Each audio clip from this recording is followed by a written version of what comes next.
ओम नारायण नारायण नारायण नारायण। सब मित्रों को राम राम। सबका स्वागत है दोस्तों, कैसे हैं आप सब। दोस्तों अभी मैं नेटफ्लिक्स पर अवतार द लास्ट एयरबेंडर का जो लाइव एक्शन रीमेक रिलीज हुआ है उसे देख रहा हूँ। 2 एपिसोड्स तक ही मैं अभी तक पहुंचा हूँ और मैं अपने आप को ये वीडियो बनाने से रोक नहीं पाया। इन 2 एपिसोड्स को देखते हुए ही शुरुआत से पहले सीन से लेकर के दूसरे एपिसोड तक एक एक सीन को जब मैं देख रहा था, एक एक डायलॉग को मैं जब सुन रहा था, उन कैरेक्टर्स को जब मैं देख रहा था ना, अंदर से मैं जल रहा था, लिटरली खून खौल रहा था मेरा। और बॉलीवुड के प्रति जो अंदर पीड़ा है ना, वो और ज़्यादा बढ़ते जा रही थी कि इस इंडस्ट्री ने क्या किया है हमारे साथ में। मैं इतना अंदर से मुझे पीड़ा हो रही थी ना कि मैंने सोचा यार पूरी सीरीज जब मैं भी कंप्लीट करूंगा तब करूंगा। रिव्यू तो मैं बाद में अपलोड करूंगा ही हमारे प्रतीक फिल्म थियरी चैनल पर उससे पहले पूरा रिव्यू में डालूं उससे पहले मुझे आप सबके साथ में बात करनी है। मैं मतलब रोक नहीं पाया यार मैं नहीं देख पाता आगे जब तक मैं आपके साथ में मैं अपने मन की जो पीड़ा है वो मैं शेयर नहीं करता तब तक। पता है इन दोनों एपिसोड्स को देखते समय पहले देखिए मैंने ओरिजिनल एनिमे नहीं देखी है। इससे पहले मैंने ओरिजिनल एनिमे की जो एक एपिसोड की छोटी सी क्लिप है वो मैंने आपको दिखाई दी। देखिए ब्रह्मास्त्र जैसी एक जो बहुत ही फिल्म के नाम पर एक भद्दा मजाक था, उस समय मैंने एक क्लिप दिखाई दी। देखिए अवतार द लास्ट एयरबेंडर एनिमे की मैंने वो एपिसोड केवल देखा था क्योंकि उस एपिसोड में कुंडलिनी योग, 7 चक्रों को जागृत करना और अवतार का जो कैरेक्टर है वो एक गुरु के सामने बैठ करके, जिनकी बड़ी लंबी दाढ़ी है और बिल्कुल किसी सुनसान पर्वत पर वो बैठे हुए हैं और गुरु के सामने बैठकर वे गुरु उसे संयम का महत्व बता रहे हैं, मनोनिग्रह का महत्व बता रहे हैं, मन को कंट्रोल करने का शिक्षा वो उसे दे रहे हैं और ये करके तुम कैसे अपने 7 चक्रों को जागृत कर सकते हो, शक्तियों को जागृत कर सकते हो। ये सब बातें वे गुरु उसे बता रहे हैं। तो पूरी सीरीज तो मैंने ऑब्वियसली नहीं देखी, पर उस एपिसोड को मैंने स्पेशली इसके लिए देखा था, बताने के लिए कि देखो बॉलीवुड तुमने क्या किया है, कैसे फिल्म के नाम पर एक गंदगी बनाई है, लिटरली ब्रह्मास्त्र। क्योंकि वहां पर संयम से, तपश्चर्या से, मनोनिग्रह से, इंद्रिय संयम से, मन को कंट्रोल करने से शक्तियां नहीं जग रही थी। गुरु आश्रम में जाकर चुम्मा चाटी करके शक्तियां जगती है रणबीर कपूर के कैरेक्टर की।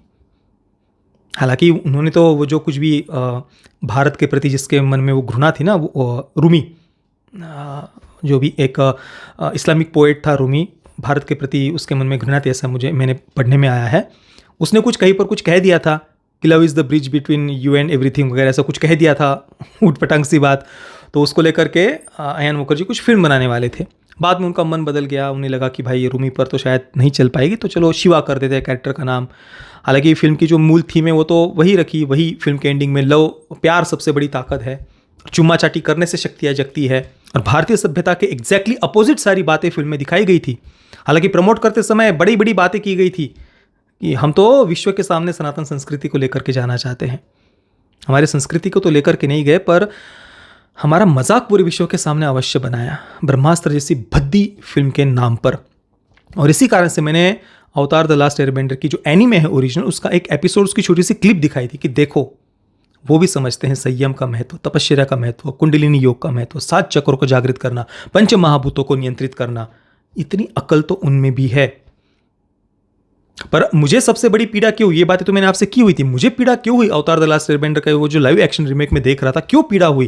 क्योंकि वो देखते समय, एक एक सीन को देखते समय ऐसा खून खोल रहा था और लग रहा था कि भाई इस पर प्रभुत्व किसका होना चाहिए था। ये सारी बातें जो दिखाई जा रही है ओपनिंग सीन, वो पहले एपिसोड में ही देखते हैं कि पंच महाभूतों के अनुसार 4 ही दिखाए हैं, 5 नहीं दिखाए, तो उनके अनुसार अलग अलग वायु, अग्नि, पृथ्वी और जल, तो इनकी 4 अलग अलग ट्राइब्स दिखाई है। उनके अलग अलग अपने ऋषि है, गुरु है, और वो अपनी परंपराओं को कैसे पीढ़ी दर पीढ़ी आगे बढ़ा रहे हैं, किस प्रकार से उनका मनोनिग्रह है, इंद्रिय संयम है, अगली जनरेशन्स को कैसे वे ट्रेन कर रहे हैं, युद्ध कला कैसे वे सिखा रहे हैं, मनोनिग्रह कैसे सिखा रहे हैं, हर एक जनरेशन के जो अवतार होते हैं उनकी ट्रेनिंग कैसे होती है, वे कितने डेडिकेटेड होते हैं। और जो एयर ट्राइब जो उन्होंने दिखाई है ना एयरबेंडर्स की, उनके जो गुरु उन्होंने दिखाए हैं, सभी भगवा वस्त्रों में सब गुरु हमें बैठे हुए देखने को मिलते हैं और वे अपने अवतार को लेकर के, ट्रेन करने को लेकर के कैसी चर्चाएं कर रहे हैं, संयम की, तपश्चर्या की, उसकी क्या महत्व है। और आगे सेकंड एपिसोड में जो क्योशो ट्राइब उन्होंने दिखाई देखी, वहाँ पर क्या डायलॉग्स हमें सुनने को मिलते हैं। जो महिला अवतार जो दिखाई थी पहले वाली, वहाँ पर क्या सुनने को मिलता है हमें कि अपनी कम्युनिटी, अपनी ट्राइब यानी अपना समाज, उसकी रक्षा करना, पीढ़ी दर पीढ़ी अपने रीति रिवाज, परंपरा, आदर्श उन्हें आगे बढ़ाना, उनकी रक्षा करना, ये हमारा कर्तव्य है। अपने समाज के प्रति, अपने ट्राइब के प्रति हमारा क्या कर्तव्य है, उस कर्तव्य भावना को हम वहां पर देख सकते हैं। हर एक ट्राइब की अपनी कर्तव्य भावना, जो वाटर ट्राइब उन्होंने दिखाई है, वहां पर भी एक बेटा, उसके पिता छोड़ करके चले गए हैं एक मिशन पर, तो वो बेटा अपने समाज के प्रति, अपने ट्राइब के प्रति क्या उसका कर्तव्य है, उसके प्रति वो कैसे डेडिकेटेड है, वो दिखाया गया है। हर एक ट्राइब अपने, इसके विरुद्ध बॉलीवुड के फिल्म मेकर्स फिल्मों में क्या डायलॉग्स डालते हैं, समाज कौन होता है हमें जज करने वाला, इस समाज, हम तो अपने टर्म्स पर लाइफ जिएंगे। इनका तो मुख्य उद्देश्य ही है समाज, रीति रिवाज, परंपराएं, माता पिता, पेरेंट्स, पारिवारिक व्यवस्था, विवाह की संस्था, इनको उखाड़ फेंकना, ये हमारे फिल्म मेकर्स का दिमाग चलता है। कर्तव्य की भावना है ही नहीं ना, क्योंकि मैंने हमेशा से कहा बॉलीवुड के अधिकतर फिल्म मेकर्स वो इतने एलिट माइंडसेट से हैं, इतने सुख सुविधाओं में पले बड़े हैं, उनको पता ही नहीं है कि अपने समाज के प्रति हमारा क्या कर्तव्य होता है, माता पिता के प्रति हमारा क्या कर्तव्य होता है, क्योंकि वो कठिनाइयाँ कभी झेली ही नहीं है, वो परिश्रम कभी किया ही नहीं है, वो प्रॉब्लम्स को कभी फेस ही नहीं किया। जब प्रॉब्लम्स आते हैं तब पता चलता है कि वह समाज, वो पेरेंट्स, वो माता पिता, परिवार हमारे पीछे हिमालय के रूप में सहारा बनकर, आधार बनकर खड़ा होता है, हिमालय की तरह। पर इनको तो सब बैठे बिठाए मिल जाता है ना, तो वो माइंड सेट ही, अधिकार तो, कर्तव्य तो पता ही नहीं, तो बस अधिकारों की बात करनी है, हमको तो सेक्सुअल लिबरेशन चाहिए, हम समाज को होता है जज करने वाला, हम तो अपने टर्म्स पर लाइफ जिएंगे। कर्तव्य का भावना वो तो होती ही नहीं, तो वो उनके दिमाग से वो कहानियां निकल ही नहीं सकती ऐसी। यहां पर देखिए वो कातर क्या बोल रहे हो, वो जब मैं सुन रहा था ना, लिटरली अंदर से मैं जल रहा था, ये हम क्यों नहीं सुन पाते हमारी फिल्मों में, हाँ। और एक और डायलॉग जो पुरानी महिला अवतार है, वो अभी अवतार जो छोटा बच्चा उन्होंने दिखाया है, उसको वो क्या कहती है, एक अवतार के लिए उसकी जिम्मेदारियां उसके जीवन से भी ज्यादा महत्वपूर्ण होनी चाहिए। जिम्मेदारियां, कर्तव्य, वो हमारे जीवन से भी ज्यादा महत्वपूर्ण होते हैं, अपने समाज के प्रति, अपने ट्राइब के प्रति। ये हम वहां पर, ये बातें बॉलीवुड के फिल्म मेकर्स के दिमाग से निकल ही नहीं सकती, उनके दिमाग से बस गंदगी निकल सकती है, गंदगी। उनके दिमाग से बस यही निकल सकता है कि प्यार सबसे बड़ी ताकत है और गुरु आश्रम में जाकर चुम्मा चाटी करो, उससे शक्तियां जगेंगी। ये गंदगी ही उनके दिमाग से निकल सकती है, इसके अलावा वो कुछ निकल ही नहीं सकता उनके दिमाग से। और निर्लज्जता के साथ में फिर दुनिया को बताएंगे, देखो हम सनातन संस्कृति को प्रमोट कर रहे हैं। अरे तुमने गंदगी बनाई है फिल्म के नाम पर, और ये बात पता होनी चाहिए, और ये बार बार बोलना पड़ेगा, क्योंकि दशकों से इन्होंने पूरे विश्व के सामने हमारी सभ्यता का तो मजाक उड़ाया ही है, परंतु आज जब कथित रूप से संस्कृति को प्रमोट करने के नाम पर जो ये फिल्में बनाते हैं ना, उनमें भी उस गंदगी को ये लोग प्रमोट करते हैं। और सबसे ज़्यादा पीड़ा मुझे इस बात की हुई जब मैं उन दोनों एपिसोड्स को मैंने देखा ना, जो बातें वहाँ पर दिखाई है, चाहे वो 7 चक्रों को जागृत करना हो, पंचमहाभूत हो, तपस्या हो, संयम हो, मनोनिग्रह हो, कर्तव्य की जो भावना है, ये सारी बातें हमारी सभ्यता, हमारी संस्कृति में है। इस पर प्रभुत्व किसका होना चाहिए था? भारत का होना चाहिए था, भारतीय हिंदू संस्कृति का होना चाहिए था। आज पूरे विश्व में किसी के भी सामने आप पूछ लीजिए, ये 7 चक्र हो, पंचमहाभूत हो, संयम हो, तपश्चर्या हो, ये बातें लेते ही उनके सामने चित्र आएगा, चाइना आएगा या जापान आएगा, क्योंकि जापानीज एनिमे के माध्यम से या चाइनीज फिल्मों के माध्यम से उन्होंने अपने आप को वैसे प्रस्तुत किया है। अमेरिकन फिल्म मेकर कुंग-फू पांडा भी बनाता है ना, तो वहां पर वो चीन को दिखाएगा, वहां पर वो संयम, मनोनिग्रह वगैरह बातें उसको करनी होती, तो उसके मन में भारत नहीं आएगा, चीन आएगा। पर अमेरिकन फिल्म मेकर को सेक्सुअल लिबरेशन की बातें दिखानी होती है ना, वहाँ के कंजर्वेटिव्स को जलाने के लिए अमेरिका के, तो वो भारत को तब उसको भारत की याद आएगी। क्यों? क्योंकि भारतीय वामपंथियों ने भारत को तो लैंड ऑफ कामासूत्रा बना दिया है, और वामपंथियों की भी अपेक्षा भारत को लैंड ऑफ कामासूत्रा के रूप में पूरे विश्व के सामने प्रस्तुत करने में ना तथाकथित राष्ट्रवादियों का भी बहुत बड़ा हाथ है। अभी देख लीजिए ना, OMG 2 जैसी घिनौनी भद्दी फिल्म, उसके माध्यम से उसी गंदगी को उन्होंने प्रमोट करने का प्रयास किया पूरे विश्व के सामने। भाई जिस कामासूत्र की बात करते हैं ना, धर्म, अर्थ, काम, मोक्ष, उसमें जो काम है ना, कामनाएं, उनको भी धर्म के आधार पर नियंत्रित करने के लिए ही कहा है हमारी सभ्यता ने। और इतने हजारों शास्त्र, इतने अलग अलग दर्शन, हर जगह पर आपको मनोनिग्रह, संयम, तपस्या, ब्रह्मचर्य, इनकी ही महिमा सब जगह पर देखने को मिलेगी। पर वो नहीं दिखेगा ना, पर अपने गंदगी, दिमाग की गंदगी को जस्टिफाई करने के लिए कुछ भी कहीं से भी जोड़ देना है इनको। 21 वर्षों तक यहां पर गुरुकुल में ब्रह्मचर्याश्रम जिसको कहा जाता था, वीर रक्षा ब्रह्मचर्य विद्यार्थी के लिए सबसे पहला नियम जहां पर कहा जाता था, उसमें भी ये लोग अपनी गंदगी डालेंगे। और वो गंदगी कैसे डाली देखिए आप OMG 2 जैसी फिल्मों में। तो ये इन्होंने पूरे विश्व के सामने भारत को लैंड ऑफ कामासूत्र के रूप में प्रस्तुत किया।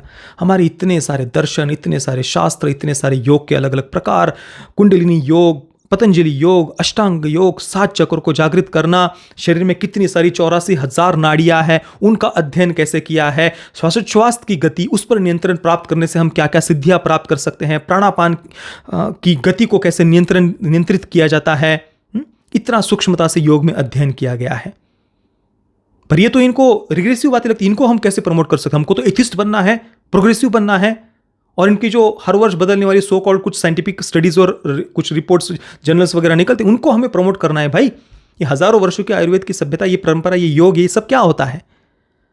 हाँ, जो सही मायने में इतना वैज्ञानिक या उसके पीछे आधार है, अनुभव है, चाहे वो प्राणापान की गति को समान करना हो, प्राण शक्ति को बढ़ाना हो, योग हो, आयुर्वेद हो, ये हजारों वर्षों से वही है। उसकी स्टडीज आज तक कभी बदली नहीं है। हमारे अलग अलग जो आयुर्वेद के आचार्य हैं, उन्होंने जो शास्त्र लिख करके रखे, आज भी वैसे के वैसे ही है, उसमें कोई बदलाव नहीं आया, क्योंकि उसमें सूक्ष्मता से मनुष्य के शरीर का, अलग अलग जो हमारी प्रकृति है शरीर की, उसका सूक्ष्मता से उन्होंने अध्ययन किया है। पर उसको हमें कहाँ प्रमोट करना है? हमको तो बस भारत को किसे हम इस सभ्यता का मजाक उड़ा सकते हैं पूरे विश्व के सामने, वो हमें प्रमोट करना है। तो ये सारी बातें पूरे विश्व को कभी भी, ये बातें अगर किसी के मन में आए ना, कुंडलिनी योग, 7 चक्रों को जागृत करना, पंच महाभूत, संयम, तपश्चर्या, पूरे विश्व में किसी के भी मन में ये शब्द आए तो उसके सामने जापान या चीन नहीं आना चाहिए, उसके सामने भारत आना चाहिए। पर हमारे फिल्म मेकर्स का तो एजेंडा ही कुछ और था। उन्होंने तो ब्रिटिशों ने जो झूठा इतिहास लिखा, जिसे बाद में वामपंथियों ने प्रमोट किया, उसके आधार पर उनको गंदगी फैलानी थी। उनको ये दिखाना था पूरे विश्व को कि हम कितने गंदे हैं, भद्दे हैं, घिनौने हैं, हमारी संस्कृति कितनी घिनौनी है, हम तो रिग्रेसिव ऑर्थोडॉक्स साफ सपेरों वाले हैं। और आज भी ये लोग वही फिल्में बना रहे हैं। मैंने अभी ड्यून 2 के रिव्यू में सेम बातें की थी, आपको याद होगा मेरा ड्यून 2 का रिव्यू देखना, उसमें मैंने सेम बातें की थी कि हमारे फिल्म मेकर्स को ये क्यों नहीं सूझता ऐसे larger than life characters, larger than life कहानियां। क्यों? क्योंकि हमारे मन में आत्मग्लानि की भावना अपने सभ्यता के प्रति इतनी अंदर तक धसी हुई है ना, कि हम प्राउड फील कर सके अपनी सभ्यता के प्रति, ऐसा कुछ निकल ही नहीं सकता उनके दिमाग से। वो बस ये दिखाएंगे कि हम कितने रिग्रेसिव है, ऑर्थोडॉक्स है, यहाँ पर कितने हजारों वर्षों से तो इतनी घिनौनी सभ्यता थी। लापता लेडीज में देख लीजिए, मैंने उसका मेरा रिव्यू कम से कम देखना आप, लापता लेडीज का। आज भी ये लोग यही बना रहे हैं, उनके दिमाग से यही निकल सकता है, क्योंकि वो इतनी अंदर तक धस चुकी है आत्मग्लानि की भावना, अपनी सभ्यता से इतनी घृणा हमारे अंदर भर चुकी है, पाठ्यपुस्तकों के माध्यम से, वामपंथियों के लिखे झूठे इतिहास के माध्यम से, बचपन से बस यही अपने आप से, अपनी सभ्यता से हेट करना। तो हम कैसे प्राउडली प्रेजेंट कर पाएंगे अपनी सभ्यता को? शुरुआत के एपिसोड में वो जो एयरबेंडर्स की ट्राइब में देखता हूं, वहां पर जो इतने सारे गुरु जो उन्होंने दिखाए हैं भगवा वस्त्रों में, हम हमारी सभ्यता को इस प्रकार से प्रमोट नहीं कर सकते थे? हमारे सप्तर्षि, उनको लेकर के हम कुछ ऐसी कहानियां नहीं लिख सकते हैं? संयम हो, ब्रह्मचर्य हो, वीर रक्षा हो, तपस्या हो, मनोनिग्रह हो, इंद्रिय निग्रह हो, अष्टांग योग हो, पतंजलि योग हो, इन सब, कुंडलिनी योग हो, 7 चक्रों को जागृत करना हो, इन सब बातों को हम प्रमोट नहीं कर सकते हैं?